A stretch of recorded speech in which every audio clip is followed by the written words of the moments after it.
Denise, Andressa, boa noite, gente. Boa noite a todos. Agora gravando. Muito bem. Gente, quem puder deixar a câmera aberta, sempre melhor, tá bom?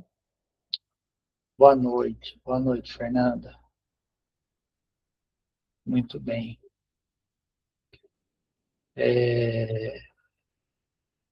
Pessoal, beleza. Se não puder, não tem problema. Quem puder, sempre procurar deixar a câmera aberta, assim a gente fica melhor para a gente conversar. Eu vou vendo vocês, eu fico olhando para a reação de vocês, isso ajuda. E não sei se todos aqui estavam na semana passada. Alguém aqui não estava na semana passada? Matheus, boa noite. Muito bem. Então, a gente segue o mesmo protocolo aí da semana passada. Vocês ficam bem à vontade para levantar a mão, essa mão aqui do Meet, para interagir, para falar, enfim, para perguntar, e a gente vai mantendo a conversa assim. O que eu queria saber, talvez uma pergunta para a gente começar, como é que foi a leitura desse primeiro capítulo? Porque a gente até então a gente tinha lido só o prefácio. Eu não sei como é que está a leitura de vocês. Talvez alguém aqui já esteja com a leitura bem adiantada, né? Mas para quem está tendo essa primeira experiência agora, como é que foi essa semana? O que vocês conseguiram fazer e como é que foi a leitura do primeiro capítulo?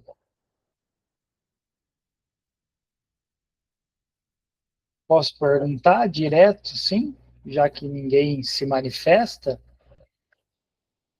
Aí o Douglas até desligou a câmera para não perguntar para ele. Eu percebi. Matheus Rigolin, meu amigo. E aí? Olá, me escuta? Escuto. Beleza. Bom, João, na verdade, eu não li agora, né? Eu comecei o livro no começo do ano mesmo, assim, acho que ou dezembro, não lembro direito. Aí quando lançou, e eu cheguei até o segundo capítulo, aí quando lançou o clube, eu falei, vou esperar então e vou acompanhando. Então eu só dei uma passada de olho, assim, nos capítulos, nesse primeiro capítulo, eu não reli ele de novo. Mas eu lembro dele ser muito específico, né? É um tema, assim, que para mim não é muito comum, né? De falar dessa questão de cultura, de leitura e tudo mais. Então, achei ele bem diferente nesse aspecto, um tema bastante diferente.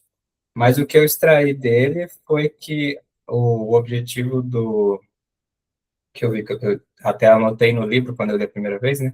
Que é a questão da cultura escatológica, né? Que ele procura, para além de uma cultura peculiar, que é outro termo que, se não me engano, ele também usa, ele está falando de uma cultura escatológica e ele traz de novo aquilo que ele trabalha no drama, da questão da catolicidade, né?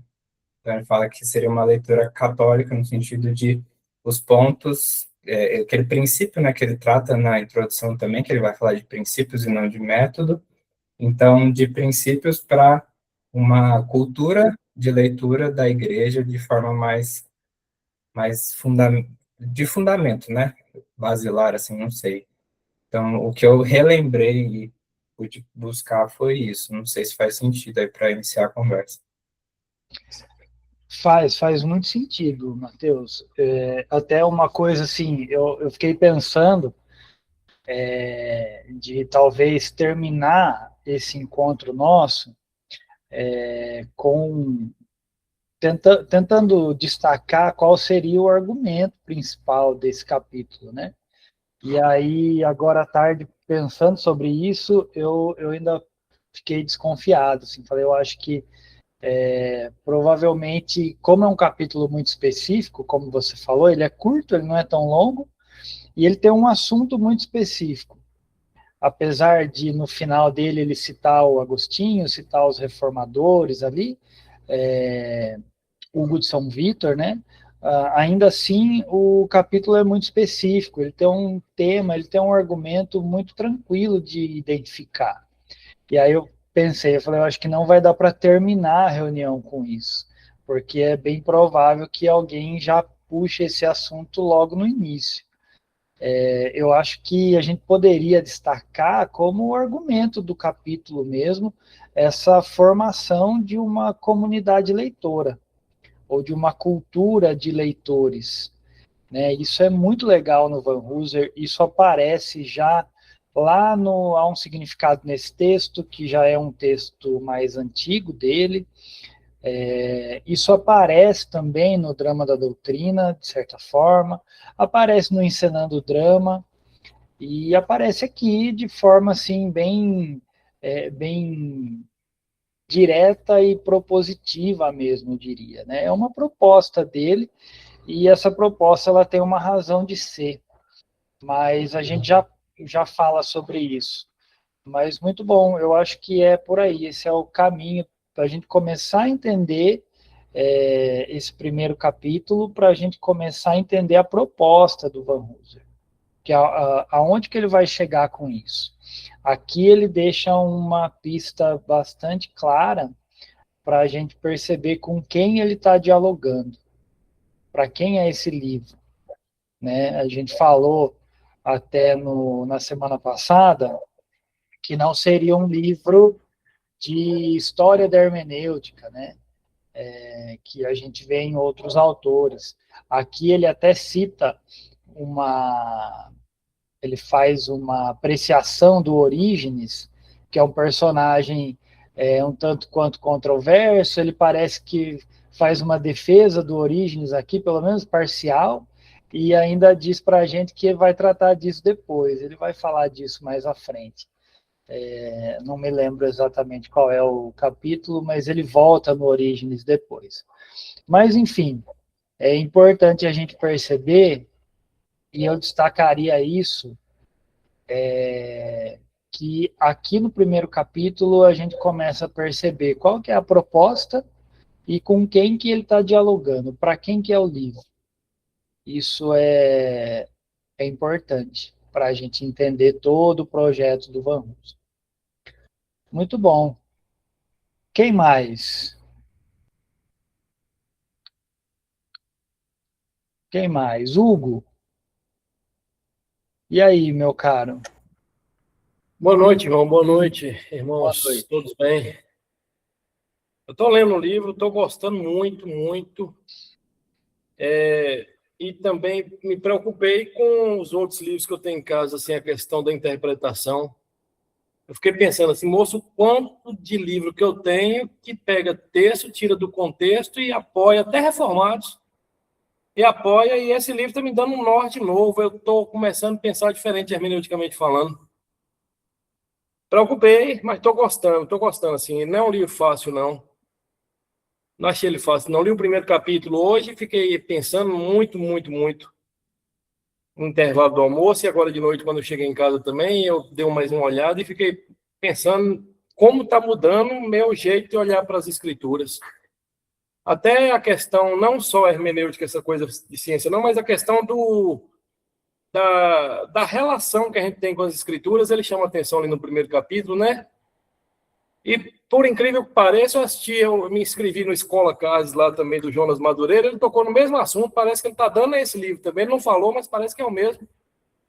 Está acontecendo um movimento no Brasil aí de mudança nessa questão hermenêutica, e eu me preocupo com a nossa igreja aqui, estou tentando mudar também essa visão na comunidade. Vou conversar com o meu pastor essa semana, conversar com os presbíteros e passar essa visão para eles, porque interpretação é tudo, João. Esse cara está me chamando muita atenção, está me dando um temor, um medo de interpretar errado o que a Bíblia está falando, né? Na aula do Pedro aqui, no INC, de Teologia Essencial, ele fala que a linguagem da Bíblia é unívoca e a linguagem humana é equívoca. Eu lembro desse termo que ele usa, assim, né, na primeira, na segunda aula ali, assim, ó.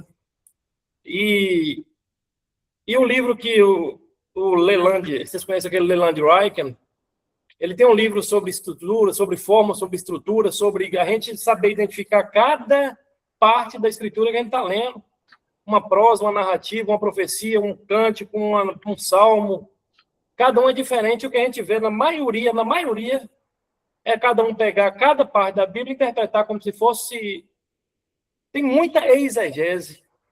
Exegese, pouca exegese. Eu estou preocupado. Eu confesso que eu fiquei preocupado, assim. Mas estamos orando e Deus vai abençoar. Deus vai... Esse capítulo, acho que para uma aula só era pouco, assim, de gente explorar ele, assim, cada parte. Assim, você falou aí de Hugo de São Vitor, de Calvino, dos reformadores, quer dizer, de Agostinho, né? Cada um preocupou com essa questão da leitura, criar uma cultura de leitura. Eu leio, todo santo dia eu leio. Eu, desde pequeno, tenho esse hábito, mas a gente tem um clube de livro na igreja, 5% lê. E a maioria fica esperando a gente falar o que leu, né? Fica... A cultura de leitura bíblica, eu leio todo dia, eu gosto. Não quero parar, não. Eu estava aqui lembrando e tentando achar, na página 59, eu acho que essa preocupação que você falou aí, né, com as nossas igrejas mesmo, e não com... Até ele faz essa diferenciação, né? A importância da comunidade leitora para a igreja, e não para a academia, até porque ali no primeiro século, onde ele está mais focado nesse momento, essas distinções elas não ocorriam, como ocorre hoje. Né? É o pastor que está lendo, é o teólogo que está lendo, é o membro de igreja que está lendo. Lá no primeiro século, isso tudo estava englobado numa mesma leitura, um mesmo tipo de leitura.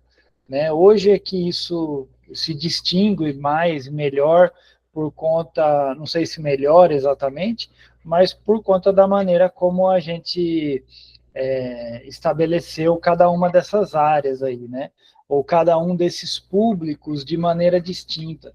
Eu acho que tem uma vantagem, uma das vantagens na proposta que o Van Hooser traz, que é de unificação de todas essas abordagens. Então, assim, o intelectual que está lendo a escritura lá no curso dele de teologia, o aspirante ao ministério que está lá no seminário lendo a escritura, o membro de igreja que está lá na igreja dele, na escola dominical, na reunião de oração, no culto, lendo a escritura, todos nós, portanto, a gente está lidando com o mesmo texto, com o mesmo propósito. Aqui na página 59, no comecinho, na segunda linha, quando ele fala assim, então, como você lê com a pergunta anterior de Jesus a seus discípulos, quem vocês dizem que eu sou? Podem ser as duas perguntas mais importantes pelas quais todo cristão professo é responsável.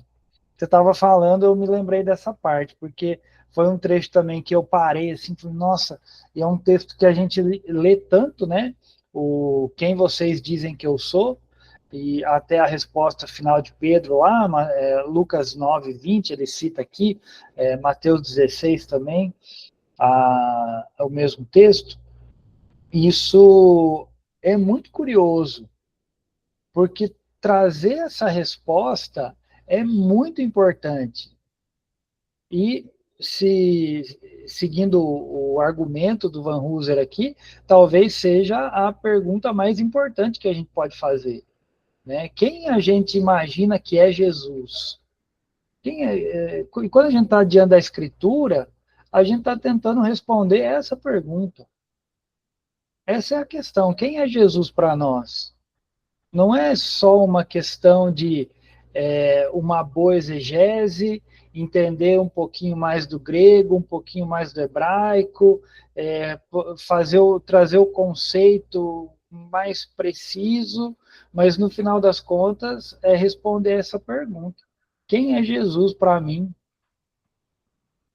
A Escritura, e retomando até um pouquinho da conversa da semana passada, Se a Bíblia é esse livro que nos lê, se a Bíblia é mais ativa do que nós na hora da leitura, então a Escritura está fazendo essa pergunta para nós.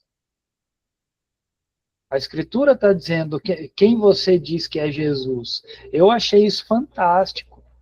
E a maneira como ele vai terminando o capítulo, quando ele fala da imaginação, é muito interessante.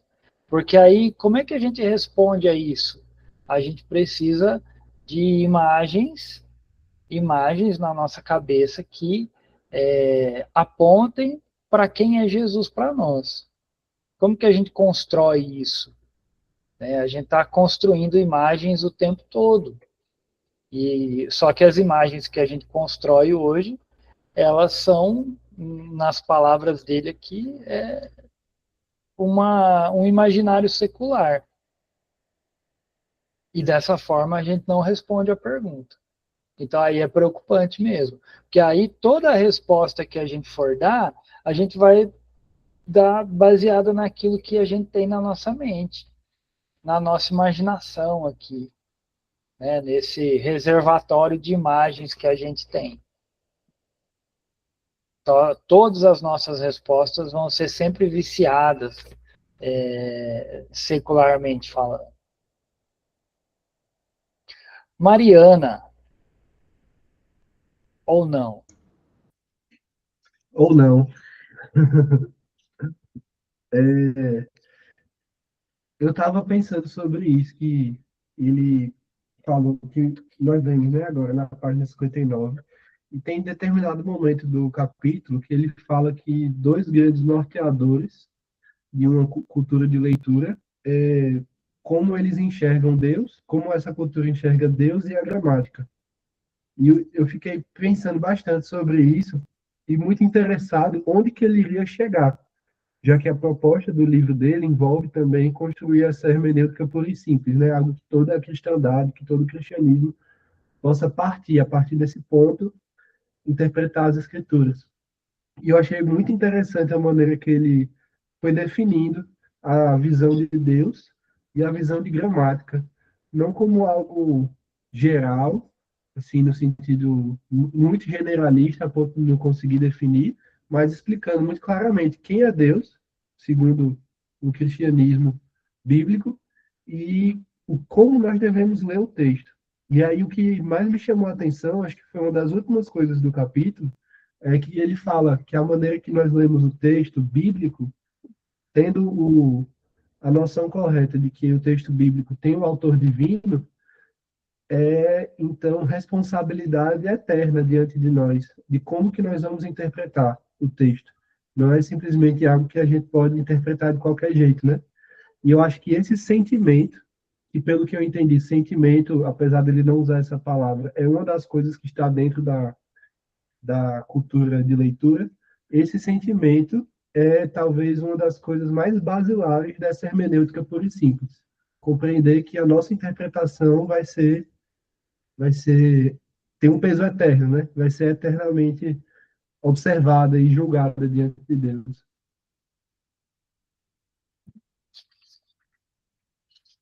Perfeito. Eu concordo. A questão do...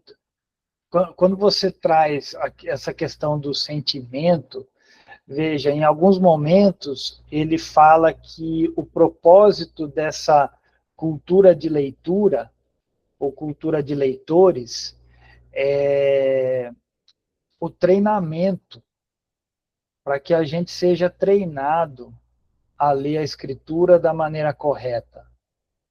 Esse treinamento, ele envolve muito mais do que simplesmente a questão gramatical, né, que você trouxe no começo da fala. Faz todo sentido, sabe? Porque senão a gente divide essas duas coisas e muitos problemas, ele vai tratar disso mais uns capítulos mais à frente, mas eu acho que vale a pena a gente já ir falando sobre isso. Muitos problemas que a gente enfrenta porque nós dividimos a questão da experiência ou do sentimento da gramática. Essa experiência, ele está chamando de teologia aqui, né? A teologia, a leitura teológica da leitura gramatical.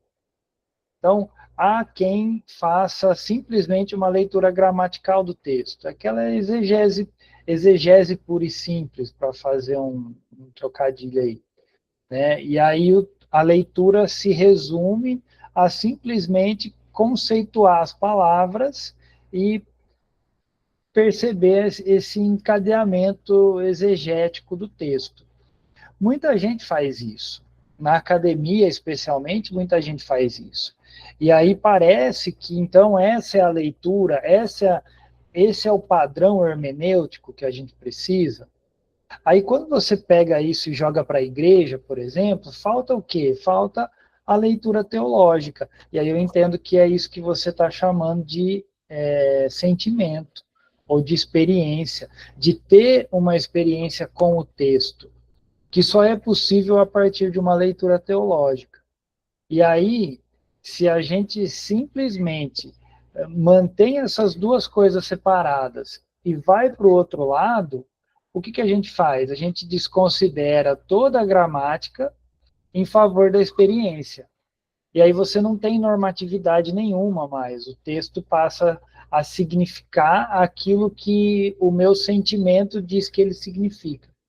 Então, o esforço do Van Hooser é de juntar essas duas características da leitura teológica, que inclui tanto a teologia quanto a gramática, sem abrir mão de nenhuma delas, para que aí sim a gente consiga formar essas comunidades leitoras que vão chegar lá no significado próprio do texto. Perceba, gente, que tudo isso é princípio. Ele não está falando exatamente de interpretação, né? Ele não está naquela coisa assim, não, quando você pega um texto de sabedoria, como o Salmo, você lê dessa forma, você separa os paralelismos da poesia hebraica. Ele não está fazendo isso. Ele está lidando com questões que são anteriores.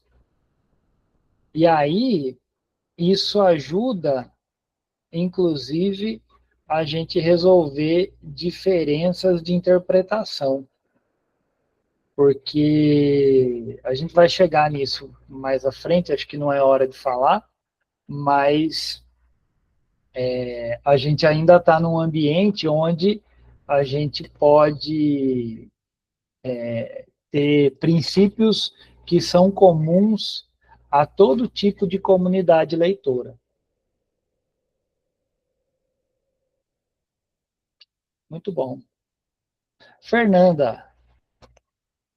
Olá, João. Boa noite, pessoal. Boa noite. João, eu não sei se o que eu vou falar vai ser uma grande salada, tá? Mas eu queria... gosta. Mas eu queria, assim, primeiro dizer que eu sou encantada pelo Van Hooser. Eu brinco com as meninas aqui, as amigas da turma, né, da antiga turma, a gente chama de Vanzinho, né? Sou apaixonada pelo o Drama da Doutrina, acho que foi um dos melhores livros assim que a gente leu. E aí vem esse, né, Hermenêutica Pura e Simples. Eu só sei chorar lendo esse livro. Só sei chorar. Mas o que me provoca, assim, eu compartilho um pouco da mesma ansiedade do irmão Hugo, é o quanto a palavra de Deus, a revelação de Deus, é importante para a gente compreender a realidade, né? Aliás, Deus se revelou na sua palavra para a gente conseguir entender a realidade. E aí ele vem falando aqui nesse capítulo 1, em alguns pontos desse capítulo, falando sobre a alfabetização bíblica e a alfabetização cultural cristã. E da a Bíblia como uma ferramenta para capacitar, e eu achei isso lindo demais, capacitar e formar cidadãos competentes do céu.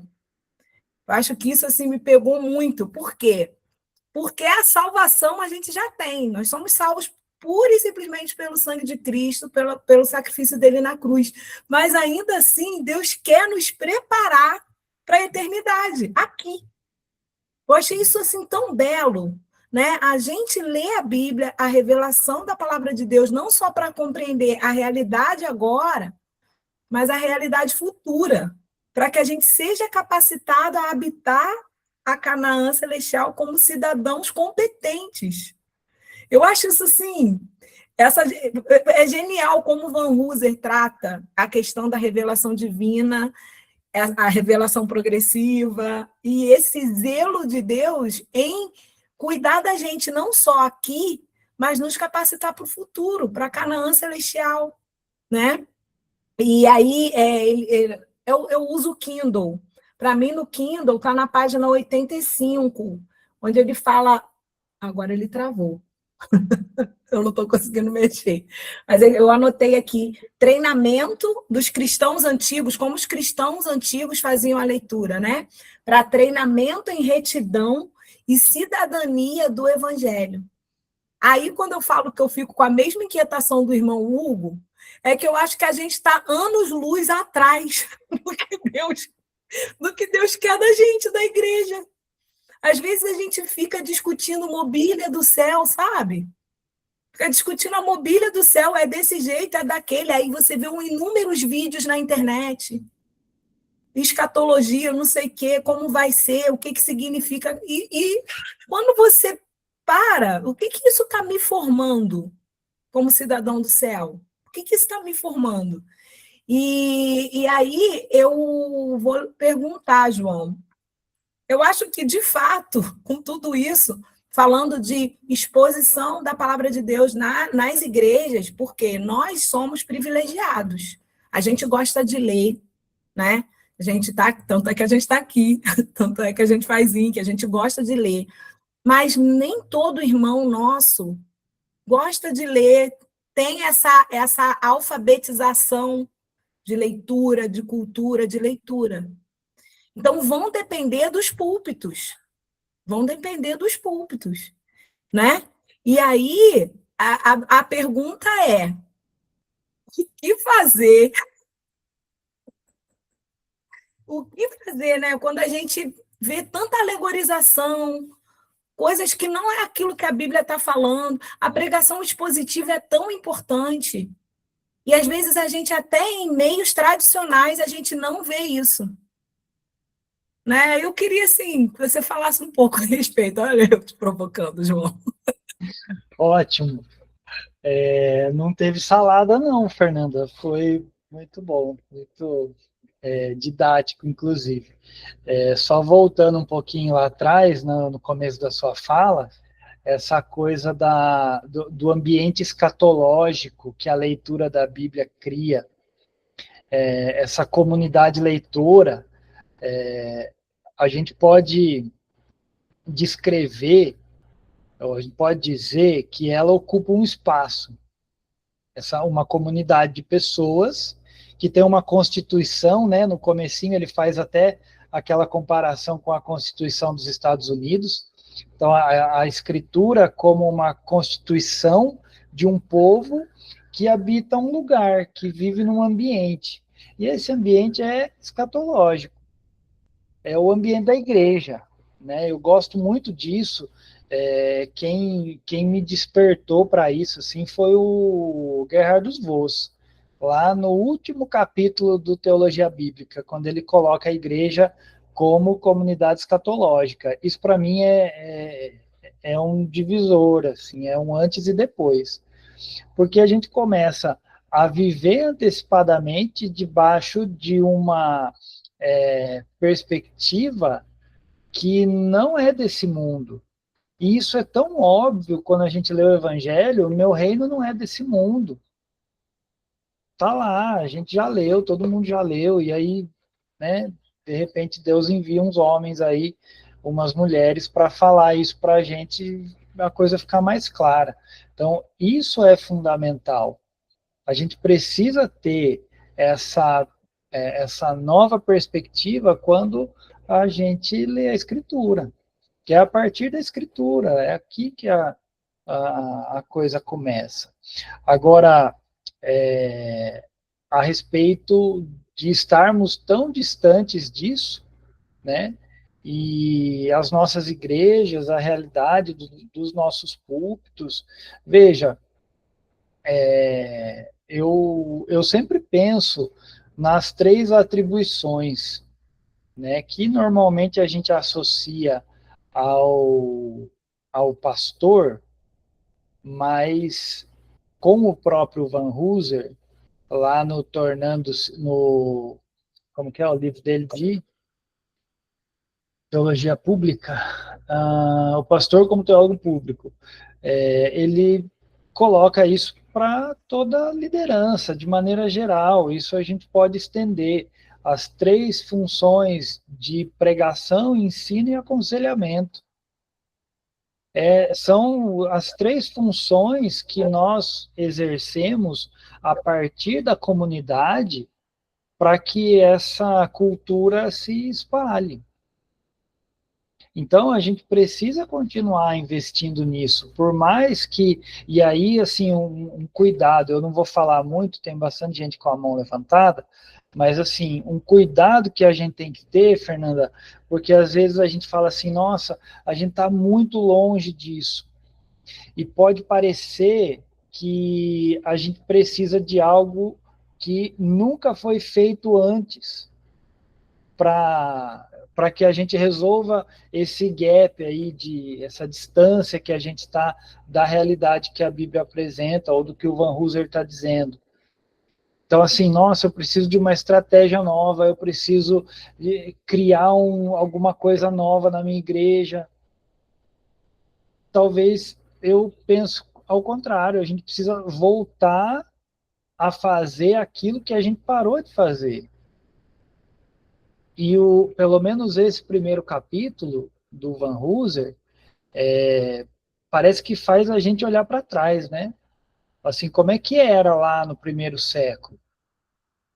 Então, ele não vai fazer só isso, né? Depois, mais à frente, ele vai ter uma perspectiva adiante. Mas é importante a gente fazer aquilo que a gente sempre devia ter feito, nunca deveria ter parado, que é anunciar o evangelho puro e simples. Essa leitura teológica da Bíblia. Porque é isso que abre os olhos das pessoas, assim como abre os nossos. É a mesma graça, é a mesma, enfim. Então é isso que a gente precisa. Continuar insistindo em fidelidade, na pregação expositiva, no ensino, no aconselhamento bíblico, a partir da Escritura. Senão a gente vai querer criar fórmulas que nunca, né, como se fórmulas inovadoras que nunca, né, que Deus revelou só para a gente hoje, no século XXI, e aí a gente extrapola. Muito bom. Mariana ou Felipe? Dessa vez sou eu. Mas eu só era. Enquanto a gente estava conversando aqui, antes da fala de Fernanda, eu estava lembrando de uma coisa, depois da fala dela foi que eu lembrei mesmo. Quando a gente estudou Capital Moral na minha turma da tutoria avançada, muita gente não gostou porque achou que ele ia propor algo mais inovador, que ia vir com um segredo para a sociedade se reconectar.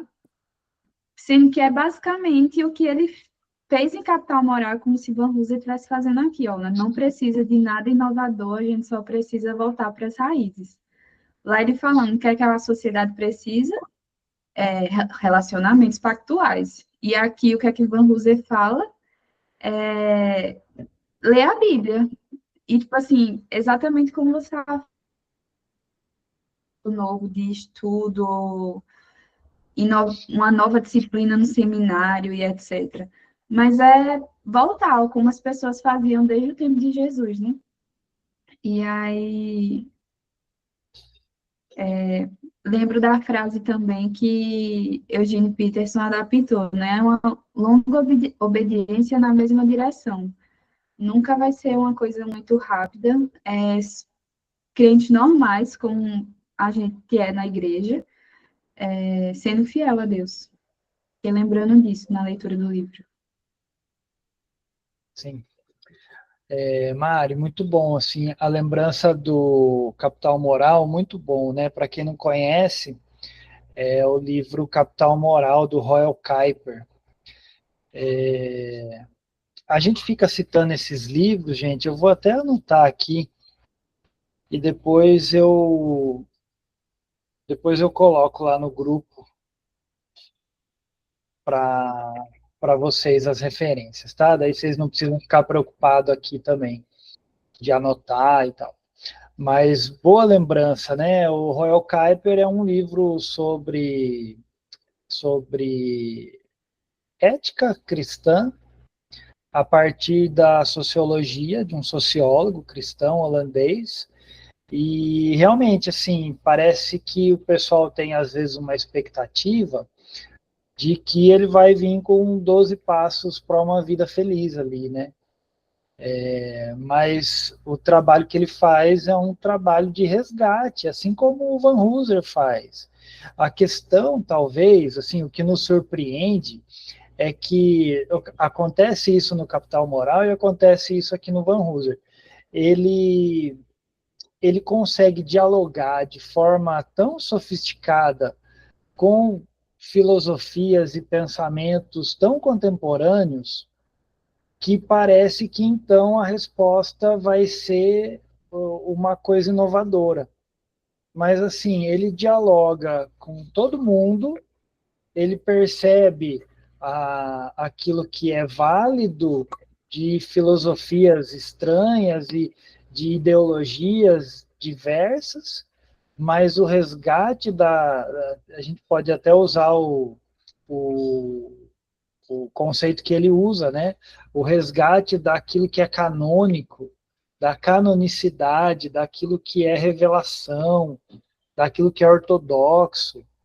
Então, assim, muita gente se assusta, às vezes, com o Van Hooser, mas ele é um cara que defende as doutrinas básicas da Escritura, como qualquer ortodoxo faz, inerrância, suficiência, infalibilidade, enfim, tudo isso está presente nele. Mas, de fato, leiam não esperando algo inovador, não é aí que está a chave, né? A gente se deslumbra com a maneira como ele faz, mas no final das contas ele está resgatando um princípio que a gente conhece.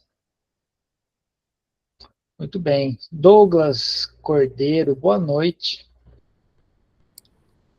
Boa noite, João. Boa noite, pessoal. Então, eu vou lendo um pouquinho a cada dia, né, para ir tentar digerindo aí com calma e aproveitando mais. E na leitura desse capítulo eu lembrei bastante do Hugo. O Hugo estava com a mão levantada aí, baixou, não sei se vai falar ainda, porque semana passada, o que eu lembro foi o Hugo, né, que falou que está nessa luta aí que eu creio que todos nós, ou a maioria de nós, a gente sente, né, e tem vontade de movimentar os irmãos da nossa igreja local, né, para ter uma vida de mais leitura, de mais estudo da palavra, né, e é justamente sobre isso que o capítulo fala, né, criar essa cultura de leitura. Eu me preocupei, eu lembro que eu fui lendo assim e já foi me preocupando, né, quando ele fala que a cultura de leitura, deixa eu ver se eu acho aqui a anotação. Só um segundinho. Apesar dele, claro, né, já vai dando a resposta tanto antes quanto depois, mas uma frase me preocupou, né, aqui. Esse é um tipo de círculo hermenêutico, página 70. Culturas de leitura formam leitores e leitores formam ou transmitem culturas de leitura, né? Porque ele vai falando que a forma que a gente lê a Bíblia é moldada pela nossa cultura, não exatamente com essas palavras, né? Mas isso me preocupou ao pensar, né? Tá, então, o quanto que a gente está fazendo uma leitura correta das Escrituras, que não é moldada de maneira negativa pela nossa cultura, né? Claro que ele dá a resposta depois, né? Ele fala, é a leitura que te revela Cristo, né? E que te aproxima de Deus e que te rende, né, verdadeiramente ao todo das Escrituras, né? Você conhecer a Escritura como um todo, aí ele fala da teologia bíblica, né, e tudo mais. E aí, né, essa cultura, a Fernanda falou, né, duas coisas aqui que, na verdade, ela falou uma coisa, mas outra coisa que eu anotei aqui também, né, na fala dela, né, que depende do púlpito, né, a formação dessa cultura. Eu creio que sim, depende do púlpito, depende da pregação da palavra, pregação expositiva da palavra. Só que só ele, e aí, se vocês discordarem, por favor, fiquem à vontade, né? Mas eu entendo que só ele não é suficiente. Porque a pregação no púlpito, né, pelo menos quando eu falo púlpito, eu estou falando a pregação dominical, né, pelo menos. É 40 minutos, 1 hora, um pouquinho mais de pregação, algumas igrejas um pouco menos, né?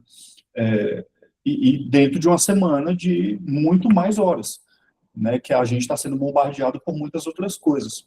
Então, depende do púlpito, só que só ele não é suficiente, pelo menos ao meu ver.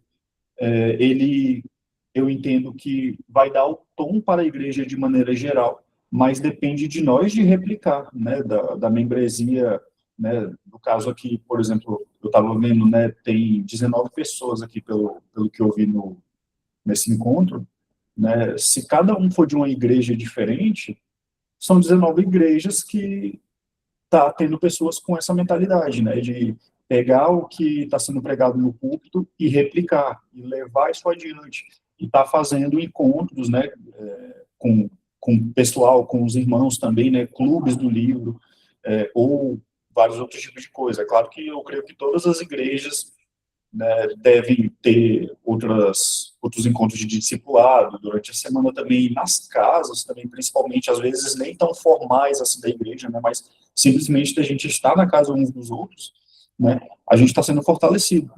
E isso aí de novo, né, falando da Fernanda, é esse encanto, né, que ela falou, quando ela falou do Vanzinho, né, da leitura, o quanto que ela ama o Van Hooser, esse encanto atrai, né? Esse encanto, esse deslumbramento ajuda, né? Quando a gente fala da doutrina, das escrituras de maneira fria, e muitos fazem isso, infelizmente, não vai levar vida, né? Mesmo sabendo que é uma obra do Espírito Santo, mas o Espírito Santo fez a obra em nós, fez no nosso coração, e isso então nos faz transbordar essa vida, né? É assim que eu entendo que tem que ser, né? Tem que haver um deslumbramento. E falando ainda sobre o púlpito, né, para acabar, a gente vê isso, por exemplo, lá a questão dos bereanos, né? Paulo estava pregando e ele fala, e os bereanos, era Paulo, né? Me corrijam, né? Mas ele fala, e eles iam lá e iam examinar as escrituras para ver se era verdade, né? Então, ter esse senso de ouvir e analisar e buscar além, né, do que está sendo pregado, porque, de novo, é 40 minutos a 1 hora. Então, pegar esse texto, né, e ir atrás. Então, as igrejas que conseguem ter uma organização melhor nessa questão, divulgam os seus sermonários, né, o calendário dos sermões. A gente, na nossa igreja, começou a aplicar isso esse ano, né, de já divulgar. Irmãos, está aqui. Todo o calendário do mês, a gente está divulgando mensalmente, né? Está aqui o calendário dos sermões, venham preparados, leiam com antecedência e saiam daqui também continuando a meditar. Então, a gente tem os pequenos grupos, a gente chama de grupos de comunhão aqui também. Toda terça-feira, o pessoal se reúne e uma das primeiras coisas que faz é, vamos lá lembrar do sermão. E aí vai lá debater, aí conversa, não sei o que. Então, é bem legal isso. Sim. Uma outra coisa que, assim, eu falei de estratégias mirabolantes, mas não significa que eu sou contra questões diferentes aí, né, como essa que você falou, Douglas. Eu também já vi igrejas que reservam um tempo depois da pregação para que os irmãos façam perguntas, comentem, discordem, se for o caso, e o pastor tem oportunidade de responder dúvidas logo depois da pregação, assim, ainda dentro do culto.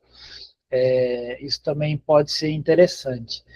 Claro, eu acho que, não sei se a Fernanda quiser falar também, mas não que a gente deva reduzir isso ao púlpito, mas o fato de que as igrejas, pelo menos o que eu entendi da sua fala, Fernanda, as igrejas estão tão distantes disso que só sobra o púlpito, né? As pessoas não leem a Bíblia, elas mal leem a Bíblia, não vão ler outras coisas também. Poucos se envolvem, às vezes, na igreja.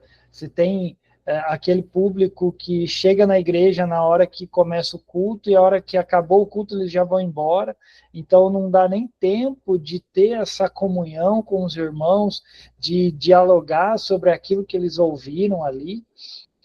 Então aí, de fato, só sobra o púlpito, e se o púlpito também é negligente, aí a gente não tem mais nada, aí a gente está à deriva. Então, isso que a gente precisa se atentar. E, lá no comecinho da sua fala, essa coisa do círculo hermenêutico que o Van Hooser traz, o Van Hooser, veja, ele está dialogando com um público que exageradamente vê o significado do texto dado pela comunidade. Então, quem diz e isso é hermenêutica bem contemporânea, virada linguística, etc. Quem diz qual é o significado do texto? A comunidade leitora. Então, se a comunidade diz que o texto diz isso, é isso que o texto diz e ponto. Então, ninguém está preocupado em saber da intenção autoral, de quem foi o autor, propósito de escrita e etc. O Van Hooser, ele não abre mão da intenção autoral. Tanto que a dupla autoria é uma doutrina importante, fundamental para a gente e para ele. Mas o Van Hooser reconhece que há uma importância em perceber o uso que a comunidade faz do texto. Então, é muito mais uma dinâmica, por isso que ele usa a metáfora do círculo aí, né? Que nem é dele, é do Grant Osborne, que vai falar sobre o círculo hermenêutico. Mas essa metáfora que mostra que o texto, ele me toca e a partir de mim ele se espalha e ele vai me tocar de novo e ele se espalha sempre nessa espiral hermenêutica, ou círculo hermenêutico, que está sempre girando e sempre tocando a nós e a comunidade toda. Tem um trechinho, antes de eu passar para o Jonatas, se daí ninguém for falar, na página 59 também, a página que eu li mais cedo, o último parágrafo, ele começa dizendo assim: o que a identificação como povo de Deus envolve e requer? Os ingredientes mais importantes incluem uma história compartilhada, memória, uma vida comum, identidade, e a maneira de ler as escrituras normativas, a compreensão. Quem conhece um pouquinho do John Frame ganhou aqui, né? Quando ele fala de história compartilhada, memória, o que é? Perspectiva situacional. Quando ele fala de vida comum, identidade, o que é? Perspectiva existencial. E a maneira de ler a escritura normativa, a nossa compreensão dessa normativa é a perspectiva normativa da escritura. Então, o Van Hooser foi aluno do John Frame, né? Mas eu acho que esse trecho, ele explica um pouquinho isso. Então, a importância da nossa identidade pessoal enquanto leitores, a importância dessa história compartilhada, que é a comunidade, e a normatividade que vem da própria escritura. Essa perspectiva forma o quê? Como ele começa o parágrafo, a identificação do povo de Deus. É assim que o povo de Deus se identifica, como um povo que tem uma normatividade a partir da escritura, que tem um ambiente de leitura e que, pessoalmente, cada um se identifica com isso.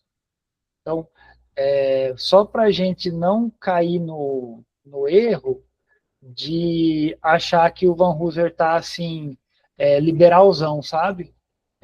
Não, a comunidade é que diz, e se a comunidade interpreta assim, então, qual que é o risco disso? O risco é a gente dizer que tudo é cultural, sabe? Vira uma desculpa coringa, né? Quando a gente não sabe como explicar, aí é cultura. A memória é situacional. Muito bom, muito bom. Jonatas, meu amigo carioca. Tem mais carioca por aqui.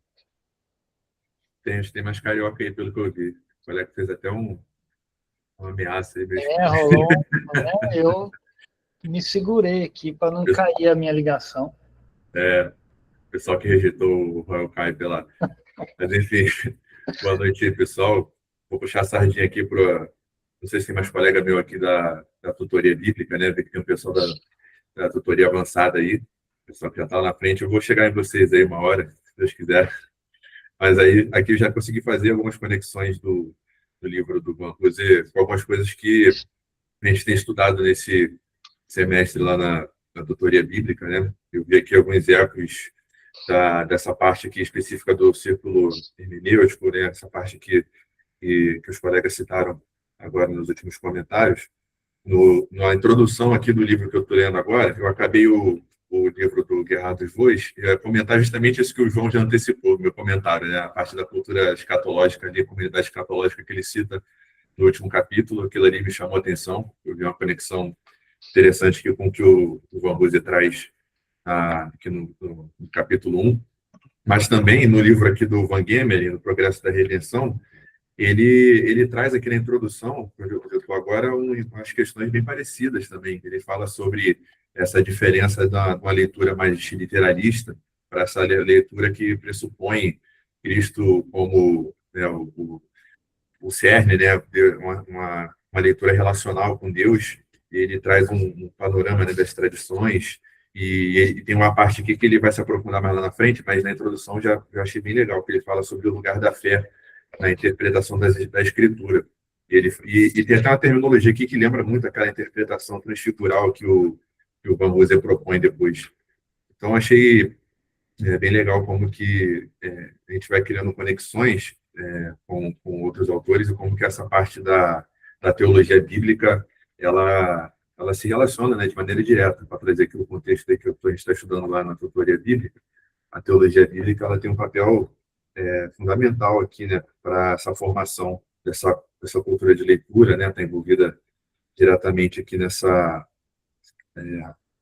questão hermenêutica de não fazer uma segregação, né, entre a questão do literal, da gramática, né, no sentido mais literal, como ele falou, que é um erro que muitas vezes se comete na academia, né, uma crítica que ele faz, acho que na página 68, né, que as pessoas aprenderem a Bíblia em uma cultura acadêmica na qual a linguística é tão considerada quanto a piedade, né? Aí fica esse pêndulo, né, de um lado, eu achei interessante, de um extremo para o outro também.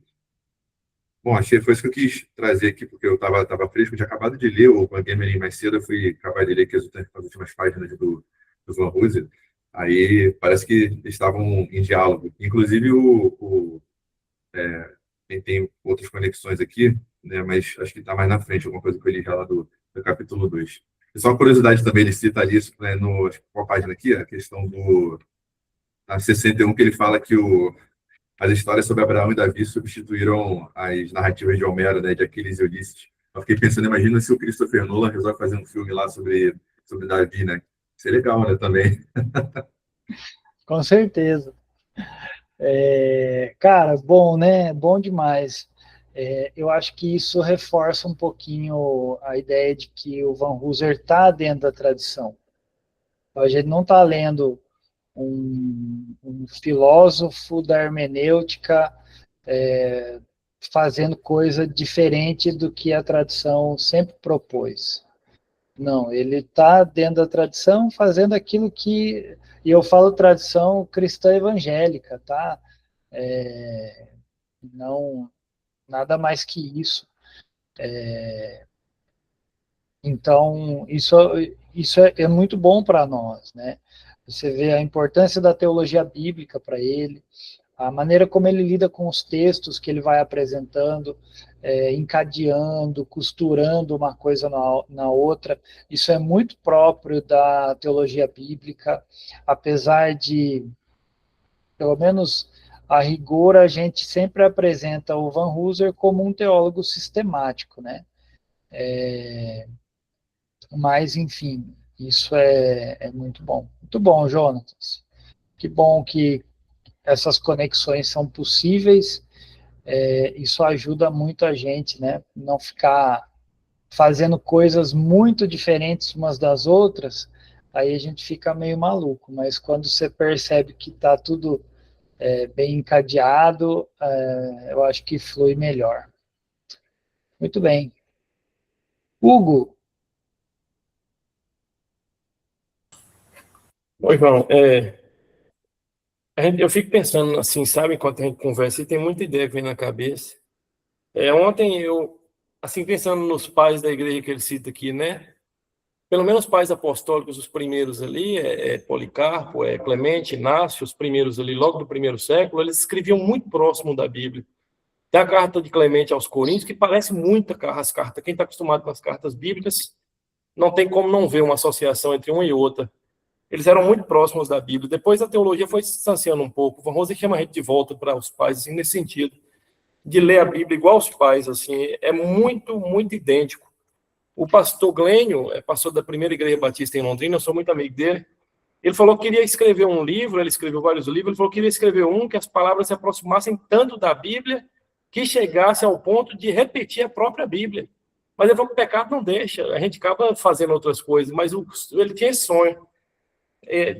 Pensar na Bíblia, né? A gente estava pensando na questão de Deus, quem é Deus, quem é Jesus.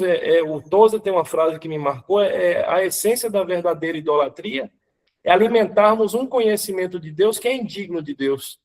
É a essência, assim, ele falava que era a essência da verdadeira idolatria. Eu pensei nisso, eu falei, para não alimentarmos esse conhecimento, a gente tem que ver quem é Deus nos moldes de Deus, assim, quem ele fala que ele é, e medir tudo que eu penso dele, se está de acordo com o que ele fala dele mesmo.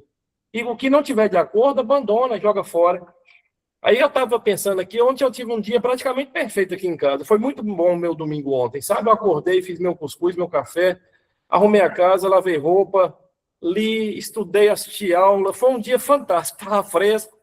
Fui para a igreja, o culto foi maravilhoso de noite. O pastor me chamou para orar na parte da oração da confissão de pecado. Orei, confessei tudo. E foi perfeito o dia, foi muito bom. Aí eu dormi, sabe? Acordei, o meu horário de acordar é 6 horas para ir trabalhar. 6 horas eu leio a Bíblia, faço um café e vou trabalhar. Hoje acordei 5 com o cachorrinho do vizinho latindo, assim. Acordei com raiva, eu levantei com raiva, fechei a cara, assim, fechei o olho. Fui orar, falei com Deus, Deus. E aí, pronto. Fiquei com raiva porque levantei, fiz meus cuscuz, tomei meu banho, arrumei, e o cachorrinho não parava de latir 1 minuto. Aí abri o portão, saí, encontrei com o vizinho na porta, cumprimentei, falei, bom dia, vizinho. Desejei uma boa semana para ele. E ele me ofereceu um cafezinho e não aceitei, sabe, assim. Aí eu pensei nessa frase aqui de Agostinho aqui no livro. Tem que ser isso aqui, ó, não tem outra lógica, não. O objetivo da... Eu não sei em que página está o de vocês, mas está na parte de Agostinho, aí, na parte de Agostinho, no primeiro parágrafo. É que eu estou com o Kindle aqui também. Ele fala assim, o objetivo da interpretação, ler de maneiras que promovam o amor a Deus e ao próximo, era mais importante do que o método específico. ler de maneira que promova um amor a Deus e ao próximo. Quem é meu próximo é meu vizinho aqui, que tem um cachorrinho que me acorda, né? Tem que amar. Portanto, o que Agostinho fala?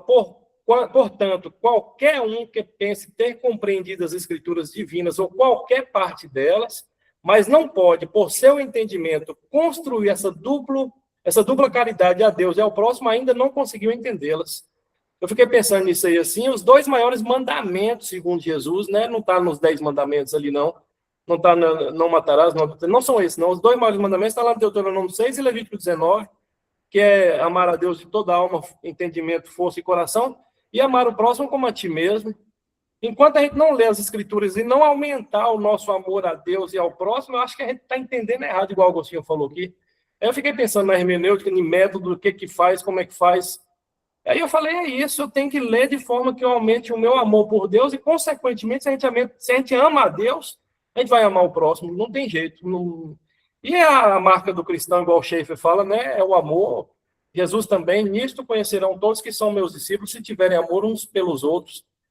Eu acho que o amor é o fim da interpretação, o amor a Deus e ao próximo. Eu estou com isso na cabeça, bora tentar dormir sem que o cachorrinho me acorde amanhã às 5 horas da manhã de novo.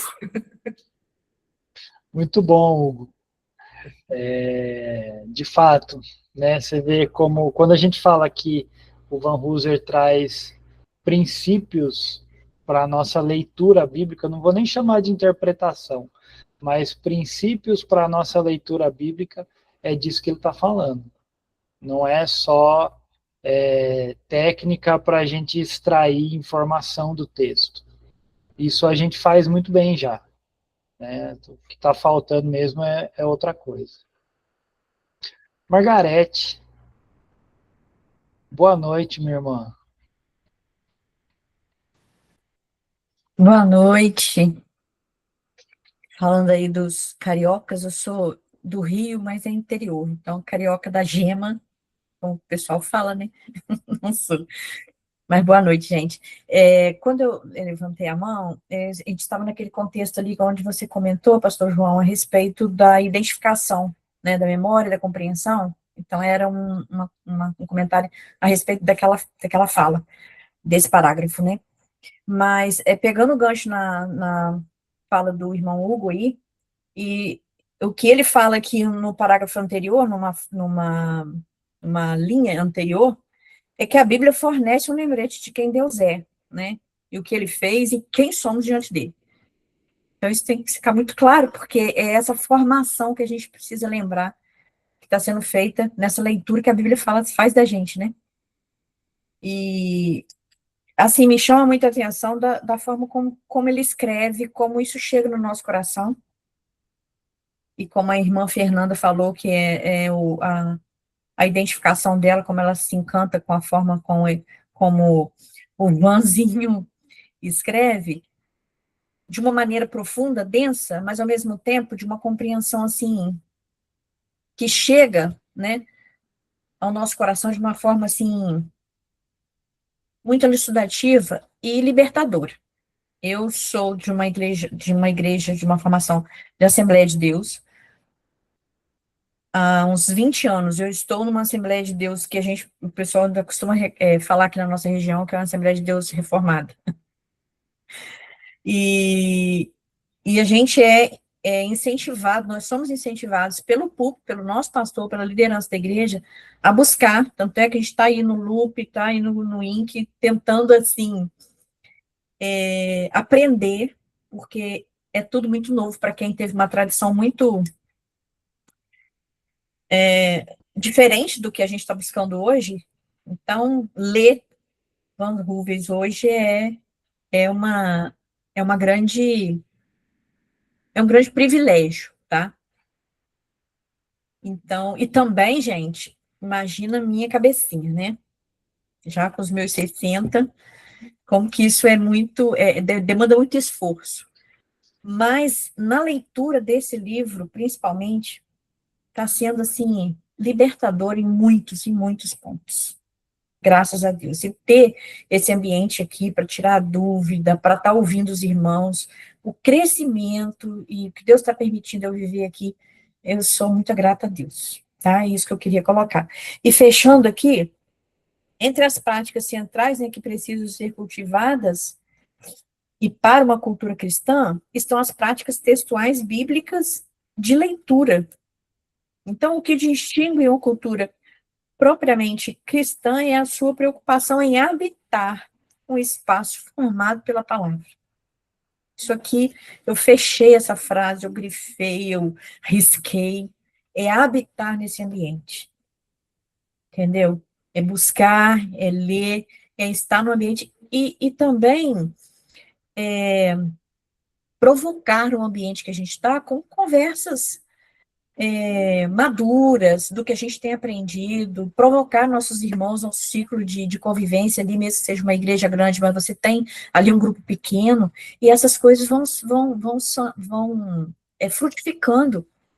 E essa é a nossa esperança, de que isso frutifique, entendeu? Esse conhecimento, essa busca, essa leitura que a gente está fazendo, a gente tem esperança de que realmente funciona a partir de um coração que está assim ardendo pela palavra, como diz lá os irmãos nossos no caminho de Emaú, não ardia o nosso coração? É isso que precisa acontecer, a palavra no nosso coração. Então, práticas que compõem uma cultura cristã não são meramente naturais, mas resultam de uma obra triuna da graça. Isso aí, para mim, fechou o capítulo. Sensacional. Obrigada, viu? Muito bom, Margarete. Eu fico muito feliz, viu? Obrigado pelas palavras que incentivam a gente também a continuar.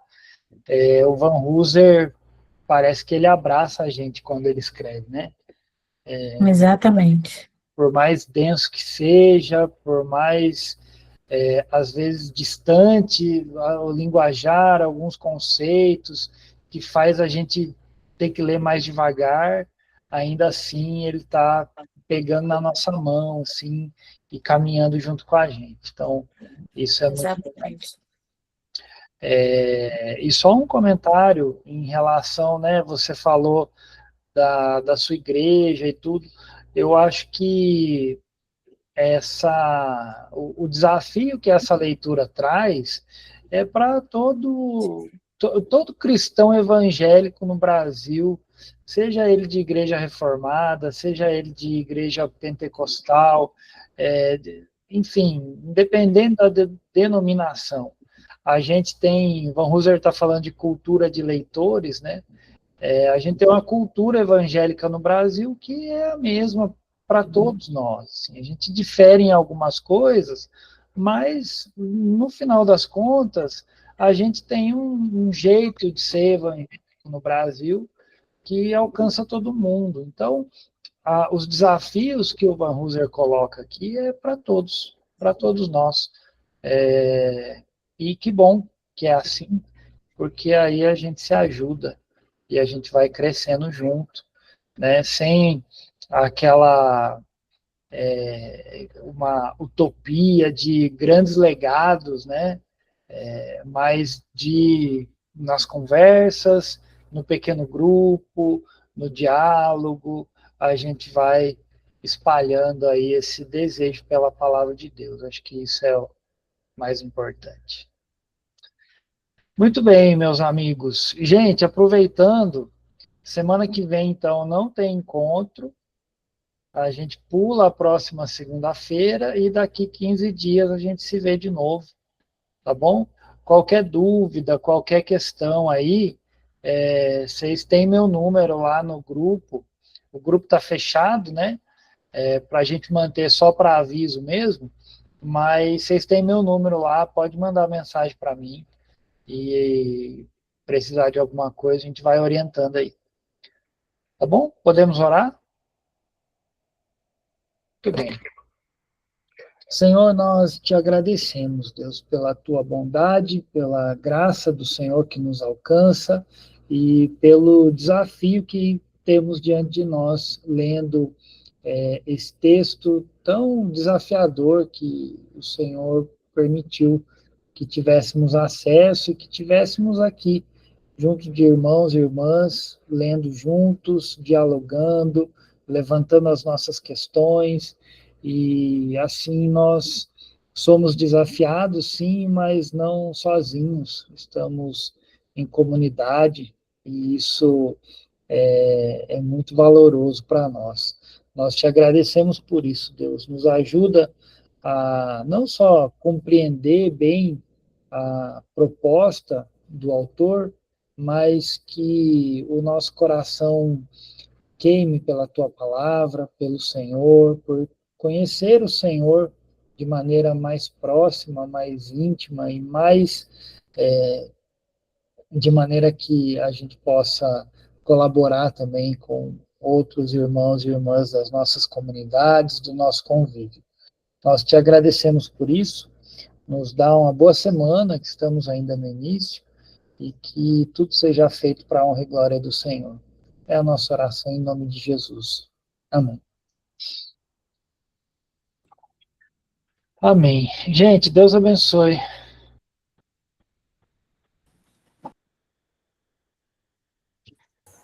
Deus abençoe, gente. Boa noite, João. Boa noite. Obrigada, boa noite, gente. Boa Tchau. noite.